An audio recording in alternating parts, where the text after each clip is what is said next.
Irmãos, o texto que nós estamos estudando é Gênesis 37, de 1 a 4. Gênesis 37, versículos 1 a 4. Esse é o texto que temos estudado, começamos a estudar nos domingos à noite. E esse texto diz assim, Gênesis 37, de 1 a 4. Habitou Jacó na terra das peregrinações de seu pai, na terra de Canaã. Esta é a história de Jacó. Tendo José 17 anos, apacentava os rebanhos com seus irmãos. Sendo ainda jovem, acompanhava os filhos de Bila e os filhos de Zilpa, mulheres de seu pai, e trazia más notícias deles a seu pai. Ora, Israel amava mais a José que a todos os seus filhos, porque era filho da sua velhice, e fez-lhe uma túnica talar de mangas compridas. Vendo, pois, seus irmãos, que o pai o amava mais que a todos os outros filhos, odiaram-no, e já não lhe podiam falar pacificamente. Irmãos, na semana passada, ao ler esse texto com os irmãos, eu enfatizei uma expressão que aparece no versículo 2, que diz assim, essa expressão é assim: esta é a história de Jacó. E eu enfatizei o significado dessa expressão, mostrando que onde está traduzido o termo história, onde aparece essa tradução da palavra, como sendo, da palavra hebraica, como sendo história, nós dissemos que é a palavra toledot, que serve como fator de divisão do livro. O livro de Gênesis é dividido em diferentes toledot. E o que são as toledot? São as histórias das origens, ou a história das famílias, ou a história das gerações. Então, o que nós temos aqui é o início, no versículo 2, da história das gerações, ou a história da família de Jacó. Nós já estudamos a história da família de Isaac. Essa história terminou no capítulo 36, e agora começamos uma nova sessão. E nós dissemos também, na semana passada, nós dissemos que essa sessão, essa nova sessão Toledot, vai até o final do livro. Então é uma grande sessão, ela termina só no capítulo 50, e então acaba a história dos descendentes de Jacó, e termina então o livro de Gênesis. Nós estamos então iniciando uma jornada. É por isso que o texto diz, esta é a história de Jacó, e logo em seguida diz, tendo José 17 anos, e alguém pode pensar, mas não é a história de Jacó? Por que está falando de José? É porque, na realidade, é a história dos descendentes, ou da família de Jacó. E eu elenquei, na semana passada, pelo menos 5 características dessa grande sessão, dessa sessão enorme de Gênesis, que é as Toledot de Jacó. E, na realidade, eu tinha mais informações sobre essa Toledot, que eu não pude trazer. Eu acho que eu trouxe 5 ou 6 informações sobre essa Toledot, e eu imaginava que ia poder trazer as 6 informações sobre essa Toledot, e algumas outras, e ainda assim explicar os versículos 1 a 4. Eu pensei que eu ia conseguir fazer isso, mas a verdade é que não sou tão forte como eu pensava. E não deu então para fazer tudo isso. Eu fiquei até frustrado, porque eu apresentei 6 características da toledote, e eu tinha 9. Então eu não consegui nem terminar a introdução das toledote. Então eu vou fazer assim hoje, já como se eu não soubesse dos meus problemas. Eu vou passar as outras informações ligadas a essa seção maior, essa toledote maior, e então nós vamos, se Deus permitir, terminando isso, então aí nós entramos nas divisões principais dos versículos 1 a 4. E os irmãos então me permitam, por favor, fazer isso. Os irmãos sabem que eu não sou de correr quando eu exponho os textos, né? Eu vou devagarinho.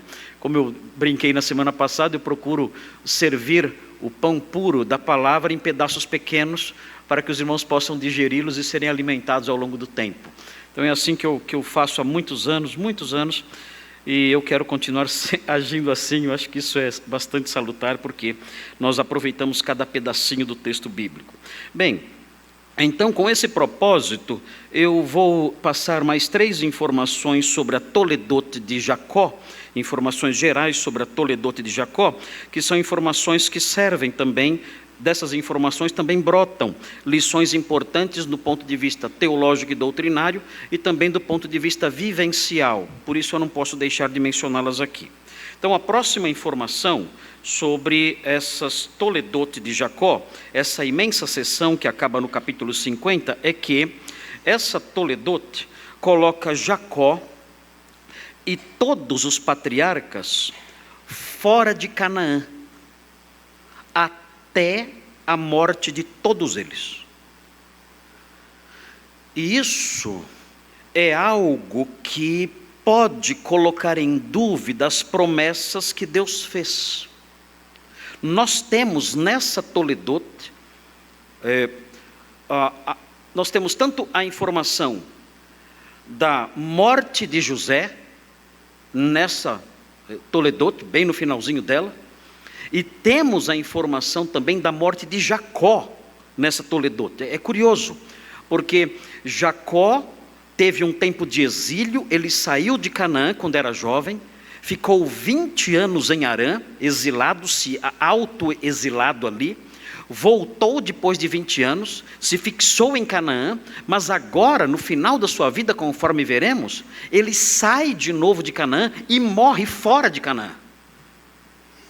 E isso acontece também com seus descendentes.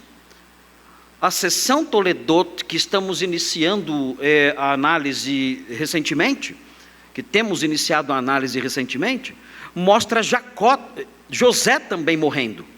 E quando nós olhamos para Êxodo, no capítulo 1, no versículo 6, nós encontramos uma informação que é algo de que nós já desconfiávamos. Vejam, Êxodo 1:6, diz assim: faleceu José, falando aqui sobre a permanência deles no Egito. Faleceu José, isso no Egito, e todos os seus irmãos, ou seja, todos os patriarcas, que vamos conhecer agora melhor, olhando essa toledote de Jacó, todos os seus irmãos, e toda aquela geração, todos morreram. E isso então deixa os leitores do livro de Gênesis num suspense. O que vai então acontecer? Porque eles receberam como promessa uma terra, e agora todos os patriarcas morreram fora dessa terra, eles não viram a realização dessa promessa. Deus havia prometido a Jacó: você vai herdar essa terra, e ele morre não somente sem herdar a terra, ele morre fora dela. E nós olhamos então para isso e dizemos: onde está a fidelidade de Deus aqui? Porque Deus disse a Abraão: você herdará esta terra, você e os seus descendentes. Abraão não herdou a terra, Isaac não herdou a terra, e agora Jacó morre sem herdar a terra e sem morar na terra, assim como os seus descendentes, os patriarcas, todos morrem, todos no Egito. E então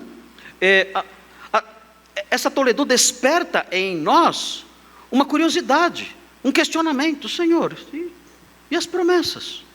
O Senhor disse expressamente: eu darei esta terra a vocês. Eu darei esta terra.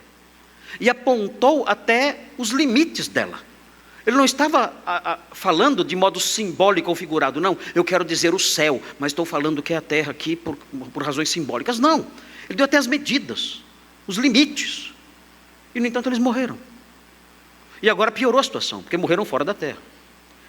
É curioso observar que no capítulo 50, ainda que tudo isso aconteça, existe uma nota de esperança.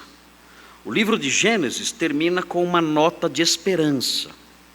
Vejam o que diz o capítulo 50, versículos 24 e 25. Vejam o que diz. Diz assim, capítulo 50, 24 e 25. Disse José a seus irmãos, isso no finalzinho da vida dele ele diz: eu morro, porém Deus certamente vos visitará e vos fará subir desta terra para a terra que jurou dar a Abraão, a Isaque e a Jacó.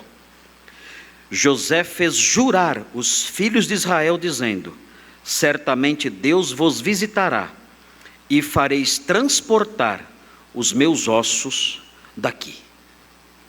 Então o livro termina assim, com uma esperança.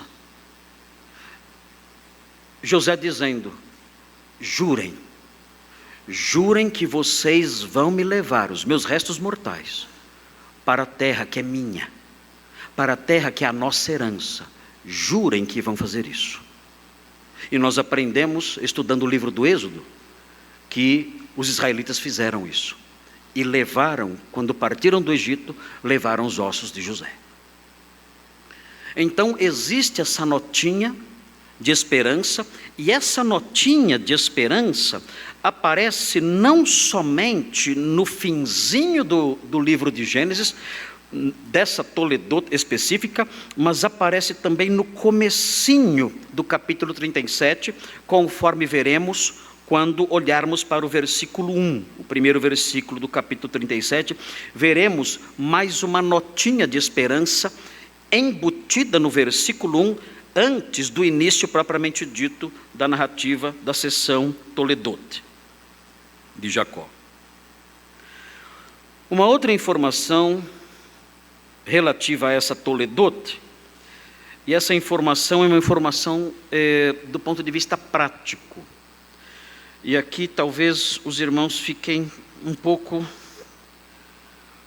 incomodados com o que essa Toledote nos diz do ponto de vista prático. Porque essa Toledote, essa sessão Toledote, mostra ao longo dela o retrato de uma família infeliz. Como é uma família infeliz? Qual é o retrato dessa família? Quais são os contornos dela? Quais são os traços do seu perfil?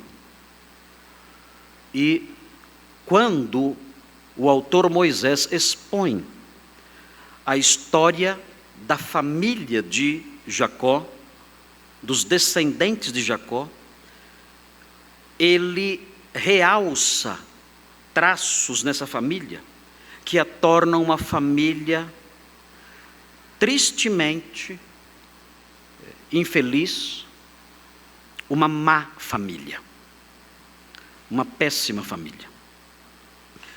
E eu vou elencar os elementos dessa família má, dessa família infeliz, para que os irmãos conheçam esses elementos e para que os irmãos avaliem as suas famílias e trabalhem em suas famílias para que elas não tenham esses contornos. É muito importante isso, especialmente nos dias atuais, quando as pessoas abandonaram a palavra de Deus e cada um vive como quer, achando que pode atribuir a si mesmo funções dentro da casa que não tem, ou deixar de realizar funções na casa que tem. O retrato da família infeliz presente nessa Toledote envolve pais que sempre recebem más notícias de seus filhos. Sempre. A família infeliz é uma família cujos pais sempre recebem más notícias de seus filhos. Se na sua casa é assim, você está na sua casa vivenciando a realidade de uma família infeliz, de acordo com o que nós vemos escrito, registrado nessa Toledote. Outro traço da família infeliz, descrito nessa Toledote, são filhos que nutrem rancor, inveja e ciúmes entre si. São irmãos que são assim entre si. Eles nutrem rancor, inveja e ciúmes. Os filhos vivem em pé de guerra. Alguém pode dizer, mas são adolescentes, são crianças. Isso não importa.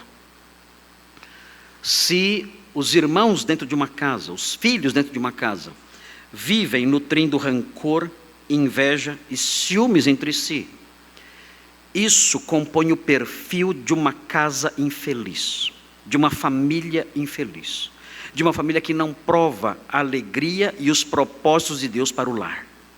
Isso tem que ser corrigido. Os pais têm que atuar nesse campo e fazer com que isso cesse, porque isso destrói a família. Isso traz tragédias para a família.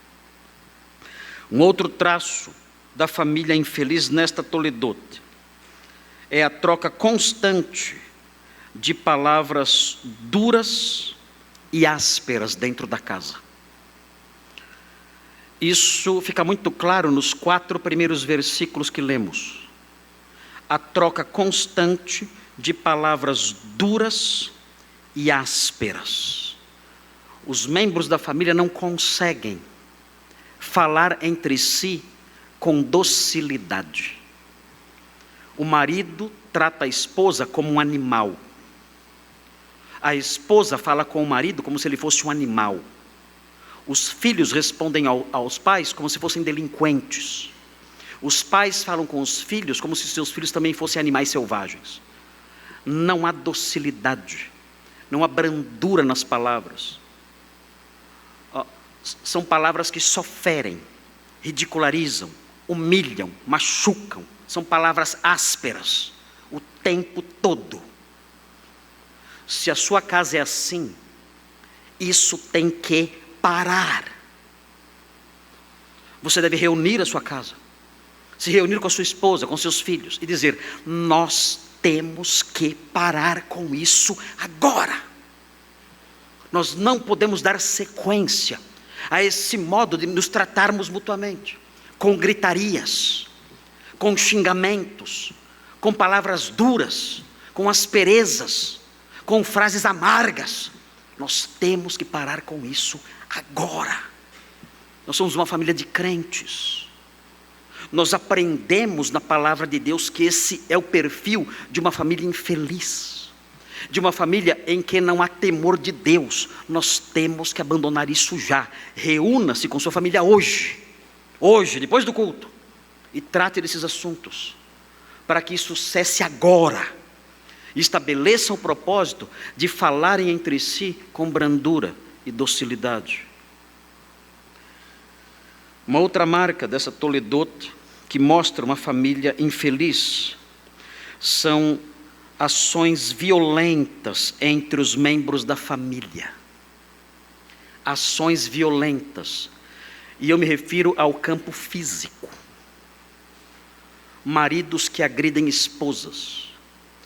Ou, muito comum hoje em dia, esposas que agridem os maridos. Filhos que batem na cara dos pais. Na cara dos pais. Pais que torturam e espancam seus filhos cruelmente. Uma família infeliz é marcada por isso, por violências entre os membros da casa. Eles se ferem fisicamente, não só verbalmente, mas eles se machucam fisicamente também. Isso não pode existir numa família cristã. Outra marca de uma família infeliz que encontramos nessa Toledot são as mentiras. A família infeliz na Toledot de Jacó é uma família marcada por mentiras, mentiras que são ocultas por anos e anos e anos. É interessante observar, nós veremos aqui na sequência, que os irmãos de José venderam-no aos ismaelitas, que o venderam ao Egito. Ele tinha 17 anos. E os irmãos de José mentiram ao seu pai, dizendo que José tinha sido morto. Quando nós continuamos na leitura dessa Toledot, nós chegamos no capítulo 41. Vejam o que diz o capítulo 41, que diz assim, no versículo 46, é chocante isso, como foi possível manter essa mentira por tanto tempo? Diz assim o capítulo 41, versículo 46, era José da idade de 30 anos, quando se apresentou a Faraó, rei do Egito, e andou por toda a terra do Egito. Quando José foi elevado à condição de governador, ele já tinha 30 anos, ele foi vendido com 17. E os irmãos de José mantinham aquela mentira, ainda que seu pai sofresse terrivelmente com a notícia de sua morte, a falsa notícia da sua morte, mas eles mantinham a mentira, mesmo tantos anos tendo se passado. Vejam o versículo 47, nos 7 anos de fartura, a terra produziu abundantemente. Isso começou quando ele tinha 30 anos. Agora vejam o versículo 53, passados os 7 anos de abundância que houve na terra do Egito, começaram a vir os 7 anos de fome. Quantos anos José tinha quando vieram os anos de fome? 37. 20 anos se passaram. E os irmãos de José mantinham aquela mentira, mesmo seu pai sofrendo em luto, velho, cansado, triste. Os irmãos dele, de José, mantinham aquela mentira. E mantiveram por mais tempo, até o tempo em que foram ao Egito. E começa então toda aquela saga que os irmãos conhecem, em que José, afinal, se revela aos seus irmãos. Por mais de 20 anos, eles mantiveram uma mentira em sua família. Essa é a família infeliz. Há mentiras dentro dela. As pessoas da família mentem umas para as outras e nutrem essas mentiras por anos e anos e anos, independentemente do sofrimento e dos prejuízos que isso possa causar. Não deve haver mentiras dentro das famílias do povo de Deus. E uma última informação sobre a família infeliz, quando estudamos a seção Toledot de Jacó, é a existência de práticas de imoralidade por parte dos membros da família. Nós vemos isso no capítulo 38. No capítulo 38 nós vemos a história de Judá e Tamar. E vemos Judá tendo relações com sua nora, acreditando que ela fosse uma prostituta. E vemos enganos e imoralidades terríveis nesse capítulo. São as Toledot de Jacó, mostrando que os seus descendentes eram pessoas imorais. Quando os membros de uma família são imorais, isso compõe também o perfil de uma família infeliz. E quando nós olhamos para tudo isso, nós temos que extrair lições dessas coisas. Se esse é o perfil da família infeliz, se a família infeliz é desenhada, ela é integrada por esses itens todos, nós então que somos crentes temos que abrir nossos ouvidos, acolher essas coisas e tratá-las em nossa casa, caso elas existam no seio familiar, dizendo: essas coisas têm que parar. Nós não podemos ter uma família que tenha sequer uma sombra dessas coisas. Temos que abandonar imediatamente tudo isso. E se alguma dessas coisas se insinuar dentro das nossas casas, nós temos que erradicá-las imediatamente, de pronto, porque essas coisas só trouxeram sofrimento, dor, angústia e prejuízos para a família de Jacó. Queridos, nós somos o povo de Deus. Nós não fomos jogados neste mundo para vivermos ao nosso bel prazer. Nós temos orientações divinas. Essas orientações não brotam da minha cabeça, não nasceram na minha cabeça e eu comecei a falar. Essas orientações brotam das Sagradas Escrituras. Os pastores aqui na igreja fazem isso. Eles buscam as informações dos seus sermões nas Sagradas Escrituras, que são a palavra de Deus escritas para o nosso ensino, para a nossa admoestação, para a nossa correção.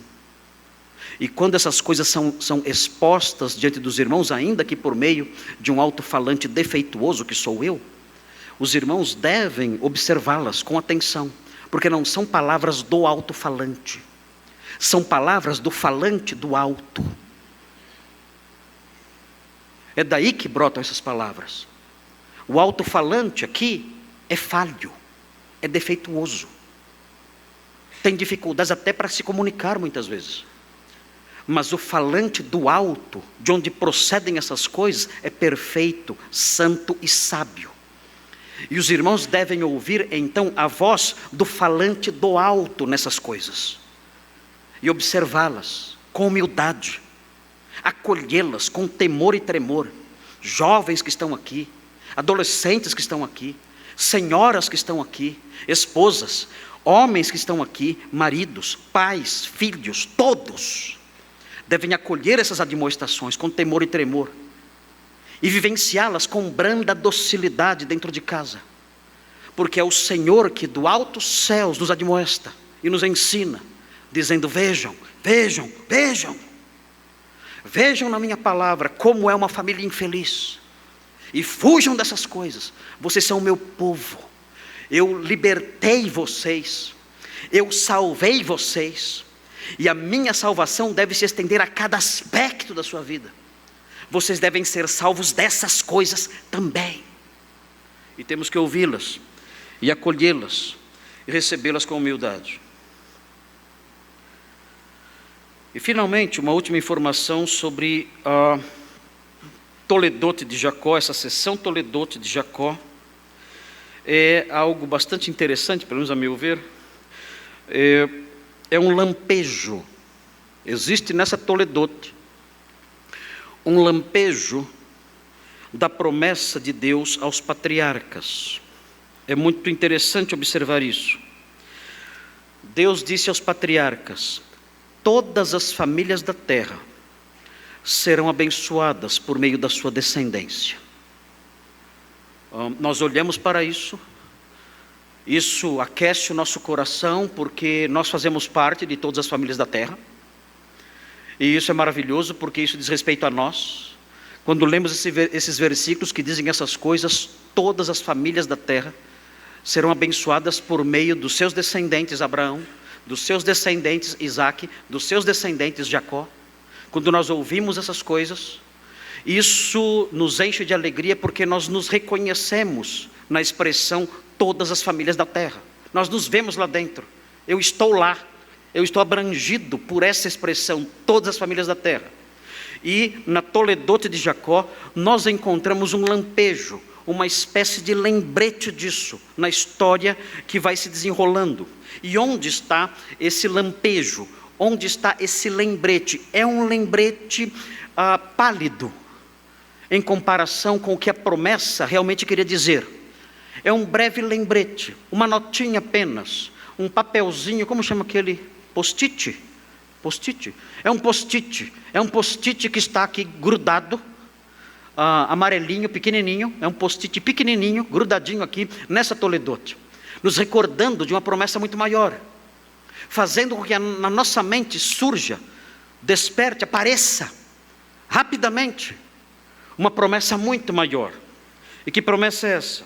É a promessa já mencionada, de que todas as famílias da terra seriam abençoadas por meio da descendência de Abraão. Onde nós encontramos na Toledote esse post-it, esse pequeno lembrete, muito pálido, breve? Onde nós encontramos? Encontramos no capítulo 41.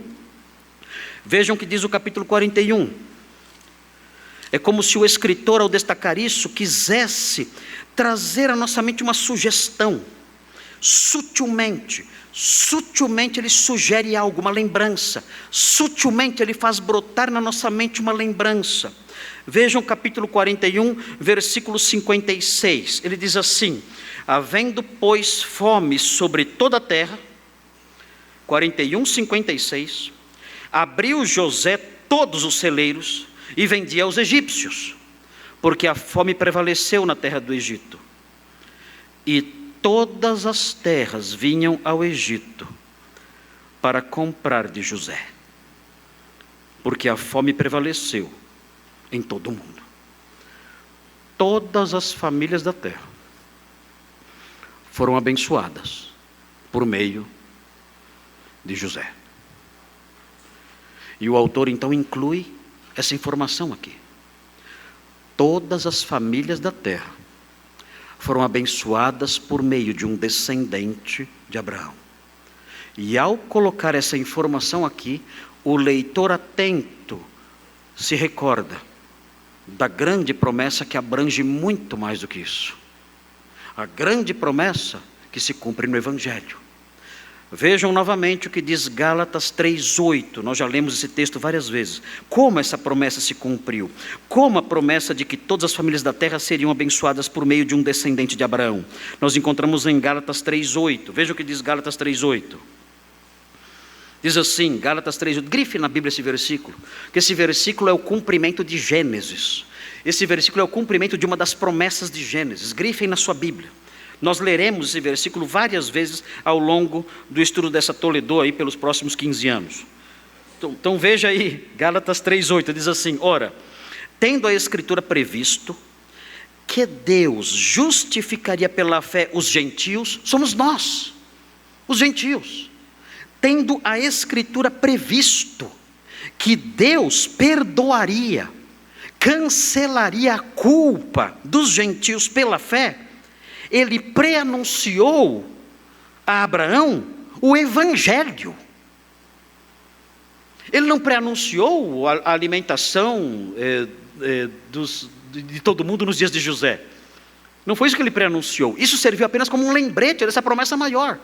Quando ele disse todas as famílias da terra serão abençoadas por meio dos seus descendentes, ele tinha em mente, diz o texto aqui, o Evangelho. É por meio do Evangelho que todas as famílias da terra serão abençoadas, ou foram abençoadas. Ele então cita: tendo a Escritura previsto que Deus justificaria pela fé os gentios, preanunciou o Evangelho a Abraão. Onde? No texto de Gênesis que diz: em ti serão abençoados todos os povos. E aqui então se cumpre essa promessa de Deus feita a Abraão no Evangelho, quando um gentil, quando um não judeu se converte a Cristo, essa promessa se cumpre. Cada vez que um gentil, que um não judeu se converte a Cristo, ele se torna abençoado, bendito, por meio de um descendente de Abraão, que é Cristo. Se você não é crente, você não desfruta disso. Essa eu posso lhe garantir, e não tenho prazer nenhum em dizer isso. Eu de fato tremo cansado, aqui do alto desse púlpito, desse palco, eu tremo cansado ao dizer que se você não desfruta da bênção de Abraão, por meio do Evangelho, e você não é bendito por meio da fé no descendente de Abraão, que é Jesus, eu devo lhe dizer com tristeza no meu coração, essa é a maior desgraça que está recaindo sobre você. A maior de todas, ainda que você não saiba ou não tenha consciência disso. Esta é a maior desgraça que você vivencia na vida. Não é o seu salário baixo, não são seus problemas familiares, não são suas dificuldades com a saúde, não são as frustrações dos seus sonhos, não. A maior desgraça que você tem vivenciado na sua vida, ainda que não saiba, é o fato de você não ser abençoado, não ter se tornado bendito por meio da fé no descendente de Abraão. Porque disso procedem e procederão para sempre todas as suas desgraças. E quando eu uso a palavra desgraça, eu não estou exagerando. Eu digo a palavra desgraças com todas as letras em maiúscula. Todas. Porque envolvem desgraças atuais e desgraças futuras, escatológicas e perenes, que nunca cessarão.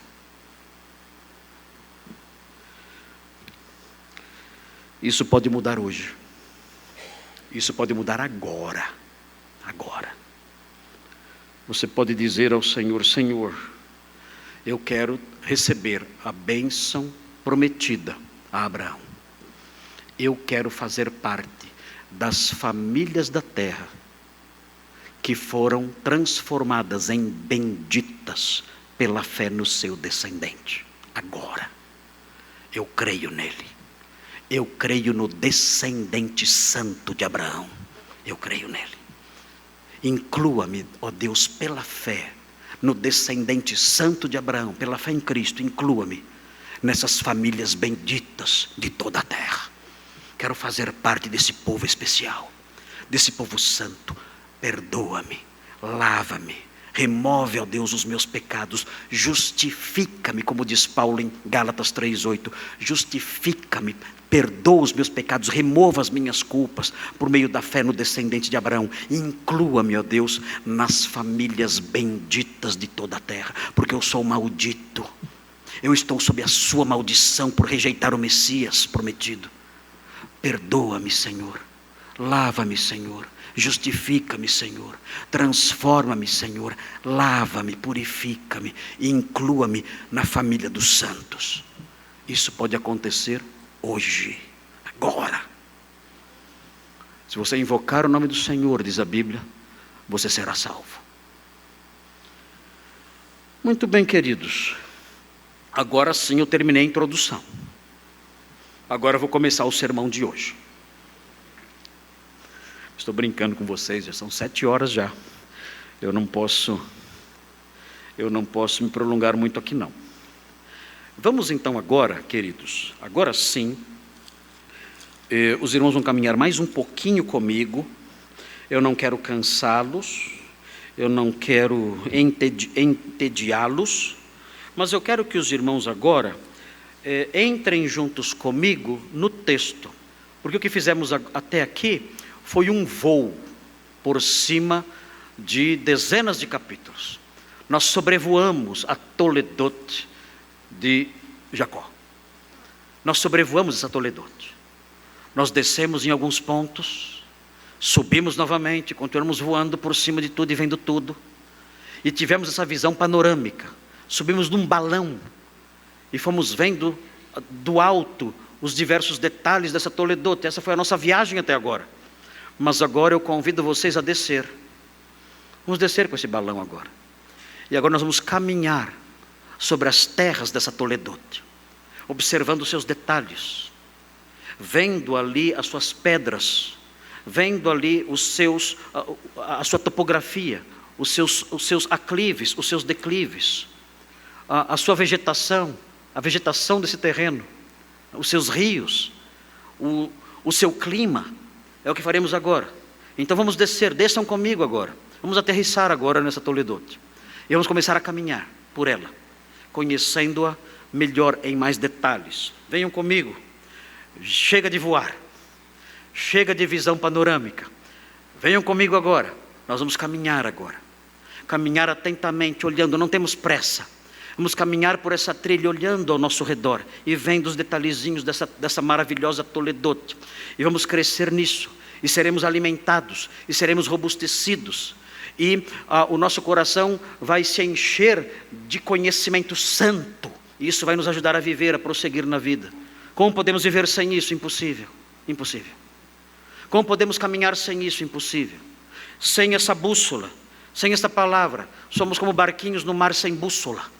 Queremos vagando ali, levados pelas ondas, sabe-se lá para onde. Mas não, nós temos aqui um caminho bem traçado. E vamos então agora descer o nosso balão. E vamos aterrissar nessa Toledote. E vamos caminhar, seguindo-a e conhecendo-a. E no final dela, no final dessa estrada, teremos nos transformado, pela aplicação do Espírito Santo, da sua palavra em nós, teremos nos transformado em crentes melhores. Vamos pacientemente caminhar, venham comigo. Eu gostaria de propor, olhando esses 4 primeiros versículos, gostaria de propor uma divisão que envolve 3 pontos, como geralmente eu faço. Há 3 pontos que nós podemos extrair daqui, 3 lições que podemos extrair desses 4 versículos que lemos no começo. A primeira lição é a seguinte: uma das causas do rancor dos maus, contra os homens justos, é a denúncia da maldade proclamada pelo homem justo. Vejam, eu quero mostrar para os irmãos nesses 4 versículos as causas do rancor dos maus contra os justos. Porque os maus nutrem rancores contra os justos. Se os justos, por serem justos, não lhes fazem mal. Por quê?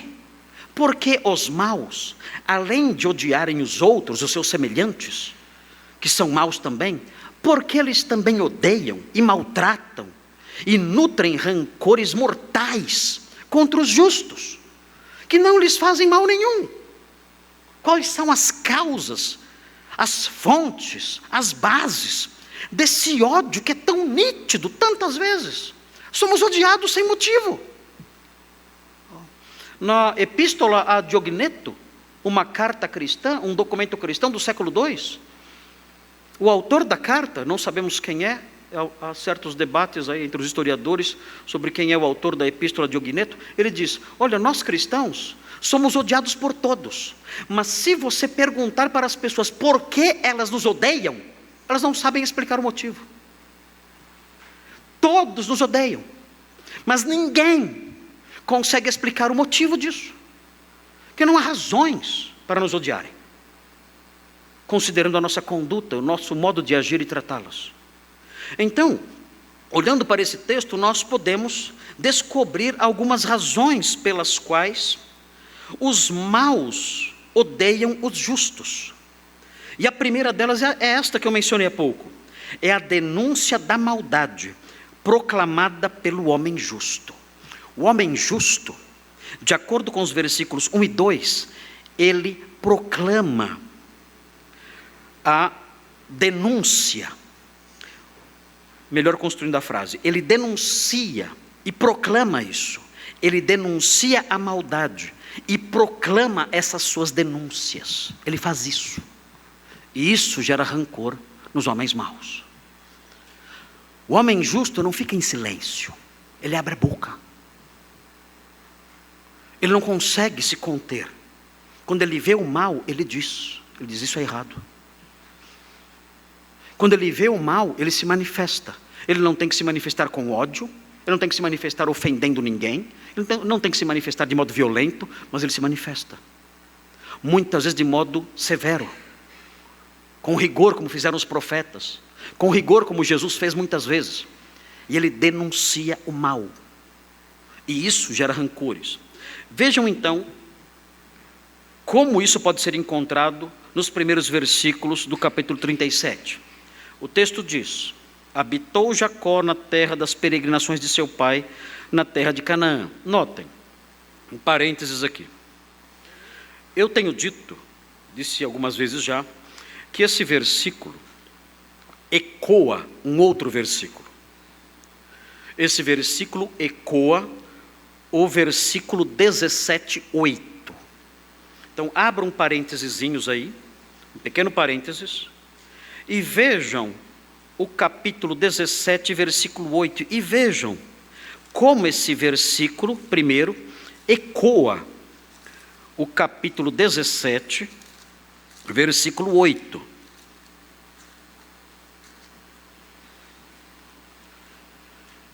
É Deus falando a Abraão. E vejam como a linguagem é parecida. É uma linguagem muito parecida.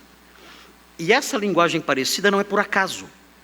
Realmente, o primeiro versículo quer fazer isso. Ele quer ecoar 17:8. Habitou Jacó na terra das peregrinações de seu pai, na terra de Canaã. Por que esse versículo quer ecoar 17:8? Por quê? Vejam 17:8. Deus falando: dar-te-ei à tua descendência a terra das tuas peregrinações, toda a terra de Canaã. Vejam a linguagem semelhante, é quase uma citação. A diferença, porém, é que nós temos no capítulo 37:1 uma descrição. No capítulo 17:8 nós temos uma promessa. Então, o que o autor Moisés, no versículo 1 do capítulo 37, quer fazer? Ele quer trazer à lembrança do leitor a promessa de 17:8. Ele não quer que nós nos esqueçamos. Vejam, Deus prometeu a Abraão a terra das suas peregrinações, toda a terra de Canaã, em possessão perpétua, e prometeu que além de dar a Abraão toda a terra de Canaã em possessão perpétua, prometeu também que ele seria o Deus da descendência de Abraão. E quando então nós chegamos no capítulo 37:1, encontramos essas palavras semelhantes ao capítulo 17, nós nos recordamos, existe aqui o eco de uma promessa. Deus não se esqueceu da sua promessa. Abraão já morreu, Isaac já morreu, Jacó está sendo exposta agora à história dos seus descendentes, ele morrerá também, mas a promessa, ainda que os patriarcas estejam morrendo, a promessa está de pé. Quando? Quando essa promessa vai se cumprir? Quando Abraão habitará nessa terra, se ele já morreu? Quando Isaac habitará nessa terra como possessão perpétua dele, se ele já morreu? Quando Jacó possuirá essa terra em possessão perpétua, se Jacó já morreu? Como os descendentes de Jacó possuirão essa terra, se eles morreram também? Ao longo das épocas, dos diversos séculos que se passaram, nós encontramos a resposta em Lucas 13:28. Em Lucas 13:28, o Senhor Jesus mostra quando finalmente Abraão, Isaac, Jacó e os patriarcas verão essa promessa da terra se cumprindo. O texto diz assim em Lucas 13:28.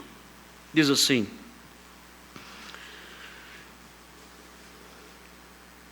fala sobre a volta de Jesus.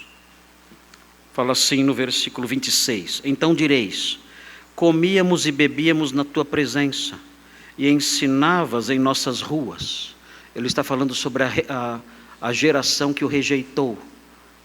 Ele diz que na sua vinda, essa geração que o rejeitou vai apresentar essas palavras, vai dizer essas palavras a ele. Mas ele vos dirá: não sei de onde vós sois, apartai-vos de mim, vós todos os que praticais iniquidades. é a volta do Senhor. E ele fala a pessoas ressurretas aqui. É um dado escatológico. Nós não sabemos ao certo onde situar isso, mas de algum modo isso está relacionado à manifestação do Senhor em seu reino, quando ele voltar. E ele então prossegue: ali haverá choro e ranger de dentes, quando virdes no reino de Deus. Quem? Quem está no reino aqui? Quem finalmente está de posse do reino? Quem finalmente está desfrutando das promessas da terra? É o Senhor aqui, não é o Senhor no céu, é o Senhor aqui. Ele voltou. E quem então participa do reino que ele inaugura aqui? Abraão, Isaque e Jacó, e todos os profetas, mas vós lançados fora. Neste dia, então todas as promessas de posse da terra feitas a Abraão, jamais cumpridas, feitas a Isaque, jamais cumpridas, feitas a Jacó, jamais cumpridas, se cumprirão. O Senhor voltará e lhes dará um reino na terra de Canaã. Nós aguardamos esse dia. E o capítulo 37 começa com essa lembrança. E então vem a história de Jacó. Diz o versículo 2: tendo José 17 anos, apacentava os rebanhos com seus irmãos. Vejam que interessante isso. Nós temos aqui um jovem de 17 anos. Ele é, para os nossos padrões, menor de idade. Uma criança, nos nossos padrões. Mas, aqui, nos padrões bíblicos, ele não é uma criança. Ele é um jovem que trabalhava com dureza. Isso é exploração infantil. Nós estamos falando da palavra de Deus, não de invenções tolas. Não de invenções dos homens que destroem o caráter das pessoas, que destroem a nossa juventude, que destroem a fibra moral da nossa juventude, que transforma homens em potencial em crianções de 45 anos. Não é disso que estamos falando. Estamos falando da palavra que parte do trono de Deus. E essa palavra que parte do trono de Deus mostra um jovem de 17 anos que trabalhava arduamente apacentando os rebanhos com seus irmãos.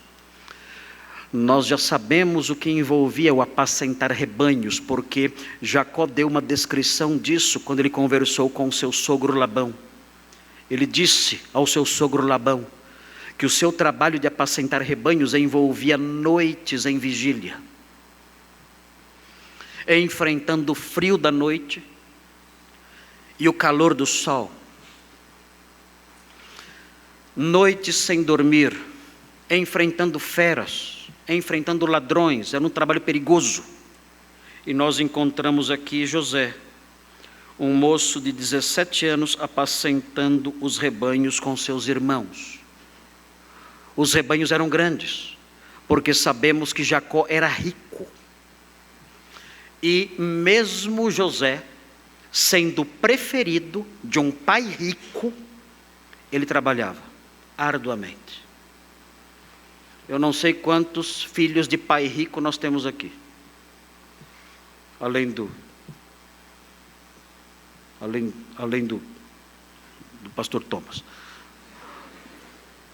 Não sabemos, não sei. Mas uma coisa é certa: a posição elevada, o status social elevado de José, a sua idade e o fato de ser o preferido do seu pai, não o transformava num bebezão, num moleque mimado, num crianção, não.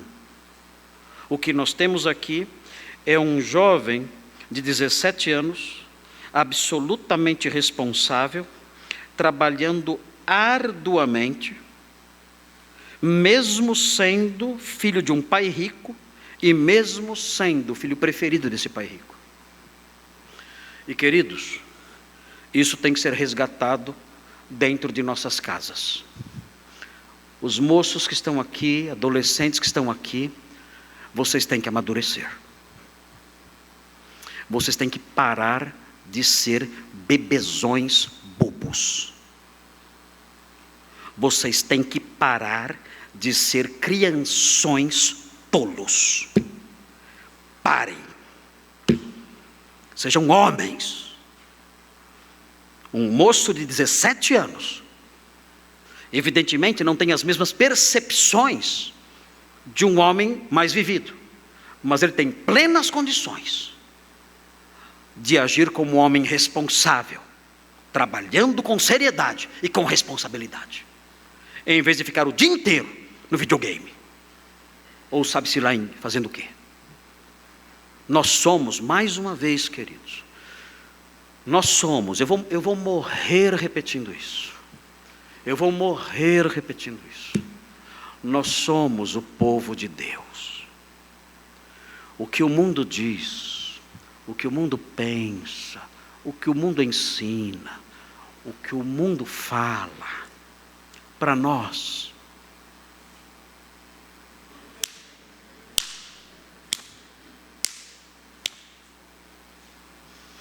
não presta para nada.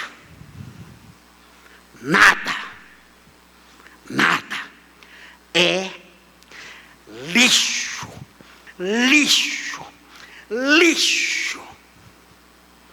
De modo que os moços que estão aqui e os pais que estão aqui devem seguir os padrões das Escrituras. E os moços que estão aqui devem agir como José. Devem amadurecer. Devem trabalhar. Devem ser responsáveis. Devem ser pequenos homens. Jovens homens, mas ainda assim homens. É assim que deve ser. Nós temos encontrado dificuldades no meio evangélico. Moças e até mulheres não conseguem encontrar maridos, porque estão diante de bebezões mimados, que não têm atitude para nada, não têm iniciativa para nada, não trabalham, são vagabundos, vivem com parasitas até os 45 anos de idade, parasitas, e ali, a mãe tendo que tomar vacina no posto de saúde. Queridos, o que o mundo fez com essa geração? O que o mundo fez com esta geração? É assustador. Mas nós somos o povo de Deus, nós somos diferentes. Nós não somos assim. E os pais que estão aqui têm que mudar esse modo de tratar seus filhos. Devem amá-los profundamente, como Jacó fazia. Devem presenteá-los como Jacó fazia. Devem tratá-los com ternura, brandura, docilidade, como Jacó fazia com José. Devem protegê-los como Jacó fazia com José. Mas devem também reconhecer que seus filhos são homens, dependendo da sua idade. Com 16 ou 17 anos, já devem ser tratados de forma diferenciada. Não são criancinhas. E devem receber responsabilidades e trabalhos duros muitas vezes, porque tem plenas condições de desempenhar essas funções e seguir no exemplo desse moço chamado José. O texto prossegue. Sendo ainda jovem, acompanhava os filhos de Bila e os filhos de Zilpa. Os irmãos sabem quem é ou quem são essas mulheres, Bila e Zilpa. Os irmãos se lembram da história. Bila era a serva de Raquel, a esposa preferida de Jacó. E Zilpa era a serva de Lia, a segunda esposa de Jacó, mas não a mais querida. Essas mulheres se tornaram esposas de Jacó também, porque ele teve filhos com elas. Então Jacó tinha 4 mulheres, 2 esposas e 2 concubinas. Bila e Zilpa eram concubinas e eram respectivamente servas de Raquel e de Lia.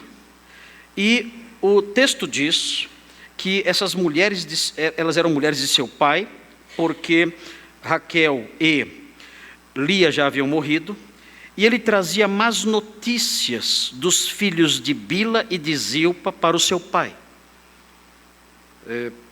José era um delator. Como é que chama delator mesmo lá na Zona Leste? X9. É só na Zona Leste que chama de X9? Não sei. Guarulhos também. Guarulhos também. Ele era um X9. Ele trazia más notícias dos seus irmãos para o seu pai. É curioso nós olharmos aqui quem eram os filhos de Bila. Se os irmãos olharem o capítulo 35, eram somente 2. Gênesis 35, 25. Vejam o que diz.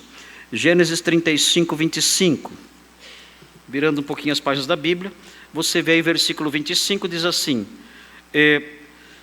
Dan e Naftali, filhos de Bila. Aqui está a informação de quem eram esses moços. Dan e Naftali, patriarcas de 2 tribos de Israel. Nós temos também os filhos de Zilpa, no versículo 26, Gade e Azer. Gade e Azer eram filhos de Zilpa. Eles também faziam maldades, e José os delatava. Nós sabemos aí no versículo 23, nós vemos os filhos de Lia, que ao longo da história aprendemos que também tinham raiva de José. O versículo 2 destaca os filhos de Bila e de Zilpa, mas todos os filhos de Jacó tinham raiva de José. E nós temos no versículo 23 aqui os filhos de Lia. Diz assim o texto: Rúben, o primogênito de Jacó, Simeão, Levi, Judá, Issacar e Zebulon. Estes eram filhos de Lia. Todos tinham raiva de José. E o texto fala que ele trazia más notícias de seus irmãos para o seu pai. Não fala aqui o texto quais eram as más notícias. O que eles faziam que José denunciava? Nós não sabemos. Existe um Targum. Os Targuns ou os Targumim eram traduções e comentários do texto hebraico para o aramaico. E nesses Targumim, nesses Targuns, que começaram na época do Segundo Templo, na época de Neemias, e se estenderam até a Idade Média, esses Targumins dizem, um deles diz, que ele denunciava que os filhos de Jacó comiam comidas ilícitas. Diziam que eles comiam animais vivos. Mas isso é especulação. Nós não sabemos porque esse Targum, o nome do Targum é Targum Pseudo-Jonatas, na divisão 37.2, afirma isso, que as más notícias eram essas, que eles comiam animais ainda vivos. E isso era algo que feria, segundo a visão aqui do Targum, isso feria a lei noédica, a lei de Noé. E então José os denunciava. Nós não sabemos. O fato é que José denunciava os seus irmãos. E quando nós lemos isso, nós podemos ter a impressão de que isso era errado.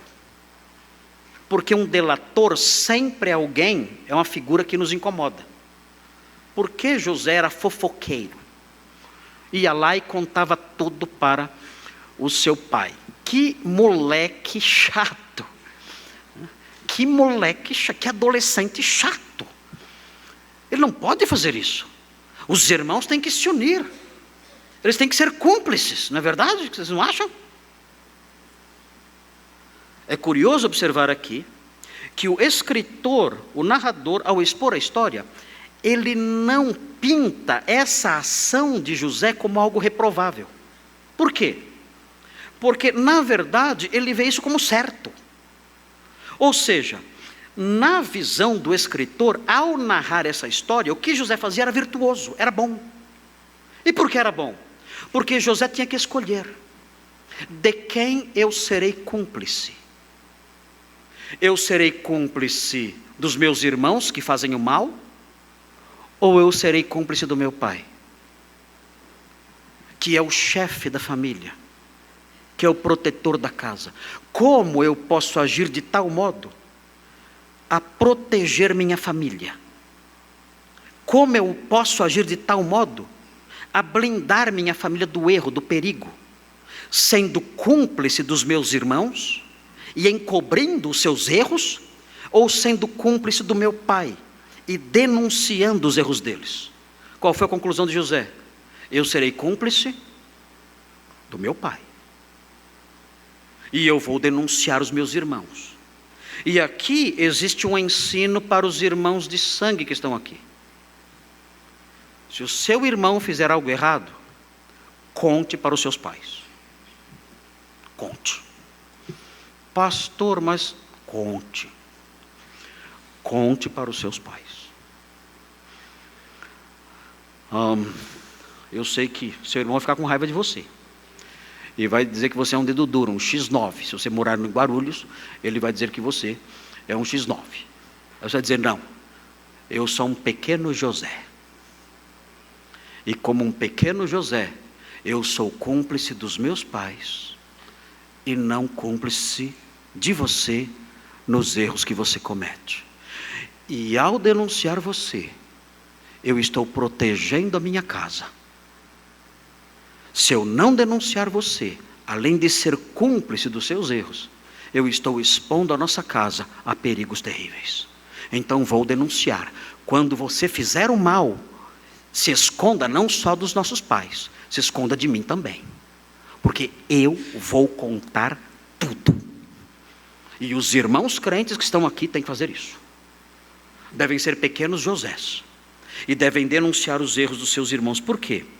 Porque, irmãos, nós aprendemos na Bíblia, e eu quero encerrar com isso agora, porque já o meu horário já acabou, no meu relógio do Snoopy, e eu tenho que terminar. Mas notem, eu estou falando bastante sobre a família cristã, né? Porque como é uma toledote, não dá para deixar de falar sobre família. Mas notem bem, dentro de uma família, no padrão que Deus estabeleceu numa família, todos da casa, todos, têm uma função protetora. O marido tem uma função protetora, a esposa tem uma função protetora, e os filhos têm uma função protetora, assim como os pais têm uma função protetora. Todos numa casa se protegem mutuamente. É assim que funciona uma casa. É assim que funciona a casa que Deus idealizou para os seus filhos. Então, nesta casa, a esposa protege o marido. Mas como ela protege o marido? Nós aprendemos que ela protege o marido, isso é bíblico. A Bíblia diz que a esposa é uma auxiliadora. E quando nós estudamos, há muitos anos atrás, Gênesis, e nos primeiros capítulos, dizendo que o Senhor fez para Adão alguém que lhe fosse uma auxiliadora correspondente. Essa palavrinha, os irmãos vão se lembrar na época, que essa palavrinha, a palavra auxiliadora, envolve a ideia de proteção. Porque o próprio Deus, quando protege o seu povo, é chamado de auxiliador. Então a mulher, ela tem que proteger seu marido. Mas note bem, como a mulher protege seu marido? A mulher protege seu marido, a proteção da mulher é a proteção branda e terna, é a proteção da ave, é a proteção que usa asas, é assim que ela protege seu marido. Seu marido chega cansado, ele foi hostilizado, ele foi atacado, ela não pega o telefone para brigar com o chefe, não, ela não faz isso. Vou proteger meu marido agora. Quem você pensa que meu marido é? Não. A proteção da mulher é a proteção da ave, do cisne. Ela cobre o marido com suas asas. Ela o acolhe. Ela o protege. Ela faz com que ele descanse. Essa é a proteção branda, serena, que traz alívio para o marido. Essa é a proteção da mulher. Mas a Bíblia mostra que o marido também tem que ser um protetor. E como é a proteção do marido? Simples, os irmãos se lembram o que aconteceu quando Jacó se aproximou de Esaú. O que ele fez? Ele colocou suas esposas e seus filhos atrás dele, a uma boa distância, e ele foi na frente. Não é a proteção da ave, é a proteção do soldado. A proteção do marido é uma proteção mais militar, é a proteção mais bélica, é a proteção mais rude, mais pesada, mais ameaçadora. Ele se aproxima de Esaú, peito aberto, sua esposa e seus filhos atrás dele. Não é a proteção das asas, é a proteção do escudo. A mulher é um cisne protegendo com as asas, ele é um soldado protegendo com o escudo. É assim que tem que ser. O marido protege assim, a mulher tem o seu modo de proteger, e o marido tem seu modo de proteger. E os maridos aqui devem agir assim, e as mulheres aqui devem agir assim também. Você, senhora crente, deve ser protetora do seu marido. Cubra-o com suas asas, proteja-o, ampare-o. Esse é o seu trabalho como esposa. E você, marido,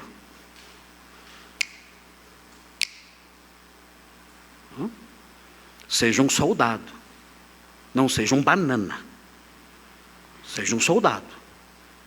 Você escuta um barulho lá fora, não mande a sua esposa ver.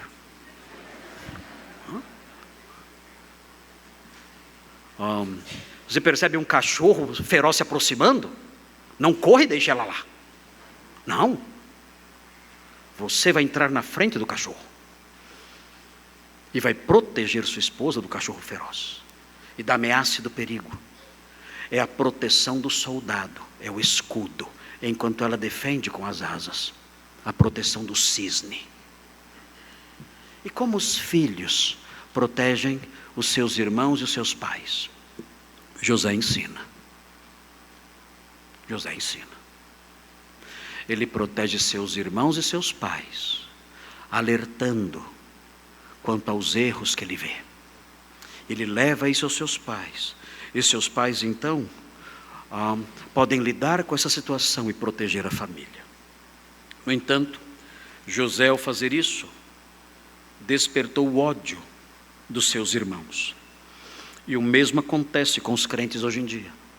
Quando eles denunciam mal, isso desperta o ódio das pessoas ao nosso redor. Na semana que vem, nós vamos ver como isso acontece na nossa experiência. E eu vou compartilhar com os irmãos alguns textos sobre isso.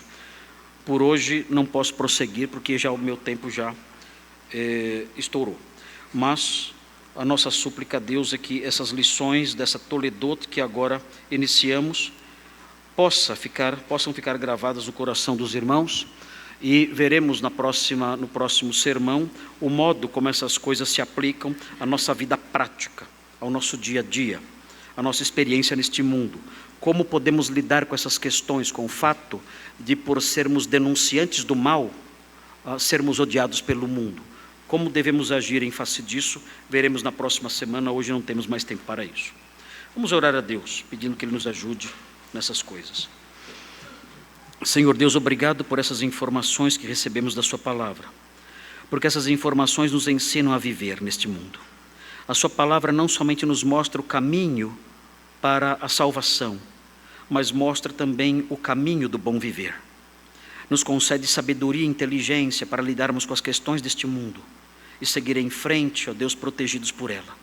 Obrigado por isso, que cada crente aqui, cada irmão aqui, possa vivenciar essas coisas em casa, no dia a dia, no trabalho, e que a Sua palavra assim seja real, seja fonte de vida, seja fonte de práticas corretas, a base de práticas corretas em nossa vida.